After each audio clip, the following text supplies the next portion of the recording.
TND ကွန်ပျူတာစင်တာပါရှင်။ကျန်လို့ရှိမှဒီဇင်ဘာလအတွက်တက်ခွင့်တင်ပြီးစတင်လက်ခံနေပါပြီ။ကွန်ပျူတာသင်တန်းတွေနဲ့ပတ်သက်ပြီးတက်ချင်တဲ့သူတွေကစပြီးတော့လာအပ်လို့ရပါပြီရှင်။အခုအတွက်ဒီဇင်ဘာလအတွက်တက်ခွင့်လေးတွေကတော့မနက်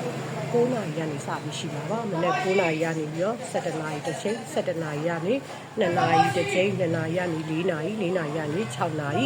အချိန်လေးအများကြီးပဲရှိတာမလို့ကိုယ်နဲ့တင့်တော်တဲ့အချိန်လေးတွေရွေးချယ်ပြီးတက်ရောက်နိုင်ပါလိမ့်ရှင်။လက်ရှိတင်ပေးနေတဲ့သင်တန်းတွေရတယ် high office ရှိပါတယ်ဒါကအခြေခံလုံးလုံးမရှိတဲ့သူတွေစပြီးတက်လို့ရတယ် basic office အတန်းလေးတွေရှိပါတယ်ပြီးတော့HR ဘိုင်းကိုသွားမယ် accounting ဘက်ကိုဆက်ပြီးတော့စီးရင်အပိုင်းကိုဆက်လုပ်ချင်တယ်ဆိုတဲ့ဒီအတွက်လည်း advanced excel ရှိပါတယ်နောက်တစ်ခုကကြတော့ဓာတ်ပုံပြင်တာတွေစိတ်ဝင်စားတယ်ဒီဇိုင်းတွေလုပ်ချင်တယ်ဆိုတဲ့သူတွေအတွက် Adobe Photoshop အတန်းလေးလည်းရှိပါတယ်နောက်ဆုံးတစ်ခုကကြတော့ကွန်ပျူတာကိုကိုယ်တိုင်ပြင်ချင်တယ်ဒါမှမဟုတ်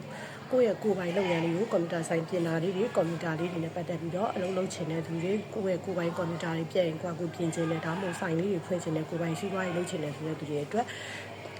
Computer Service Technician ကိုရှိပါတယ်ရှင်အဲ့တော့မိမိတို့အတမွေးကြောင်းနဲ့ပတ်သက်ပြီးရွေးချယ်စရာလမ်းကြောင်းတွေအများကြီးရှိတာမို့လို့ကျတို့ရဲ့ TND Computer Center မှာသင်တန်းလေးတွေလာရောက်လေ့လာနိုင်ပါရရှင်